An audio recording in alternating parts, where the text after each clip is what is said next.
নমস্কার বন্ধুরা, গীতাস রান্না বানাতে আপনাদের সবাইকে স্বাগত। আজ আমি পেঁয়াজকলি, আলু আর ফুলকপি দিয়ে দারুণ সুস্বাদু একটা রেসিপি শেয়ার করছি, যেটা গরম গরম ভাত এবং রুটি পরোটা দুটোর সাথে খেতে কিন্তু অসাধারণ লাগবে। আসুন দেখে নেওয়া যাক আমার আজকের এই রেসিপিটা তৈরির জন্য প্রথমেই আমি কিছুটা পরিমাণ ফুলকপি এরকম ছোট ছোট টুকরো করে কেটে নিচ্ছি। ফুলকপিগুলো এরকম ছোট ছোট করে কেটে নিয়েছি। এখন ফুলকপিগুলোকে বেশ কিছুটা জলের মধ্যে ভিজিয়ে রাখছি, যাতে ফুলকপির মধ্যে কোনো পোকামাকড় থাকলে সেটা বেরিয়ে যায়। এখন বেশ কিছুটা পরিমাণ পেঁয়াজকলি আমি এরকম ছোট ছোট টুকরো করে কেটে নিচ্ছি।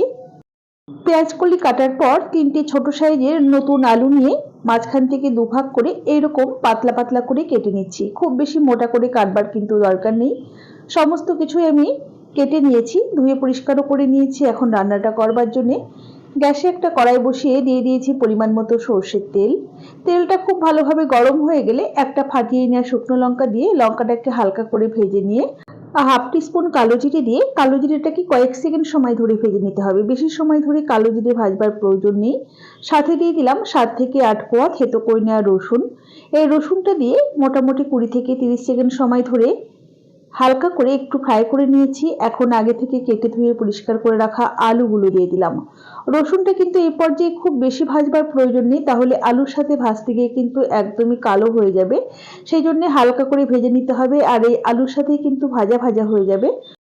দেখুন আলুটাকে মোটামুটি 2 থেকে 3 মিনিট সময় ধরে ভেজে নিয়েছি। এখন আগে থেকে কেটে ধুয়ে পরিষ্কার করে রাখা ফুলকপি আর পেঁয়াজকলি দিয়ে খুব ভালোভাবে নাড়াচাড়া করে ভাজতে হবে।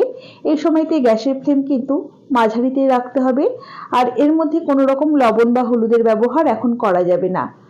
এগুলোকে মোটামুটি 2-3 মিনিট ভেজে নেওয়ার পর দিয়ে দিলাম একটা বড় সাইজের পেঁয়াজ কুচি, সাথে কয়েকটা চেরা কাঁচা লঙ্কাও দিয়ে দিলাম। আবারও একটু নাড়াচাড়া করে ভাজা ভাজা করে নিচ্ছি। আর এই পেঁয়াজটা যদি কেউ দিতে অপছন্দ করেন, না দিলেও চলবে, তবে দিলে খেতে বেশ ভালোই লাগে। অল্পতেই কিন্তু খাওয়া হয়ে যায়। এখন দিয়ে দিলাম স্বাদ মতো লবণ, হাফ টিস্পুন হলুদ গুঁড়ো আর হাফ টিস্পুন পরিমাণ লাল লঙ্কার গুঁড়ো। লঙ্কার গুঁড়োটা অপশনাল, ইচ্ছা হলে দিতেও পারেন, না হলে না দিলেও চলবে। এখন সমস্ত কিছুকে খুব ভালোভাবে নেড়েচেড়ে মিশিয়ে নিচ্ছি। গ্যাসের ফ্লেমটা মিডিয়ামে রয়েছে। আপনি যদি আমার চ্যানেলের নতুন বন্ধু হয়ে থাকেন, তাহলে অবশ্যই পাশে থাকা বেল আইকন সমেত আমার চ্যানেলটিকে সাবস্ক্রাইব করে নেওয়ার অনুরোধ রইল। দেখুন এখন একটা ছোট সাইজের টমেটোকে স্লাইস করে কেটে দিয়ে দিলাম। এখন ঢাকা দিয়ে মিডিয়াম ফ্লেমে মোটামুটি মিনিট 5 রান্না করে নিয়েছি। ঢাকাটাকে ওপেন করে নাড়াচাড়া করে নিচ্ছি। দেখুন সমস্ত কিছুই কিন্তু এরই মধ্যে সেদ্ধ হয়ে গেছে। এখন গ্যাসের ফ্লেমটা মিডিয়াম টু লোতে রেখে আমাদের পুরো রান্নাটাই করতে হবে, আর একটু ভাজা ভাজা করতে হবে কিন্তু এটা। দেখুন বেশ সুন্দর ভাজা ভাজা হয়ে এসেছে। এই পর্যায়ে আমি এর মধ্যে দিয়ে দিচ্ছি কয়েক দানা চিনি। এইটুকু চিনি দিলে রান্নাতে মিষ্টি হয়ে যাবে না, টেস্টের ব্যালেন্সটা কিন্তু একদমই ঠিকঠাক থাকবে। আবারও নাড়াচাড়া করে কিছুক্ষণ রান্না করে নিচ্ছি। দেখুন আমাদের আলু কিন্তু খুব সুন্দর সেদ্ধ হয়ে গেছে, ফুলকপিও সেদ্ধ হয়ে গেছে, পেঁয়াজগুলিও সেদ্ধ হয়ে গেছে। এখন আমি সব শেষে এর মধ্যে দিয়ে দেব 1 মুঠো পরিমাণ ধনেপাতা কুচি।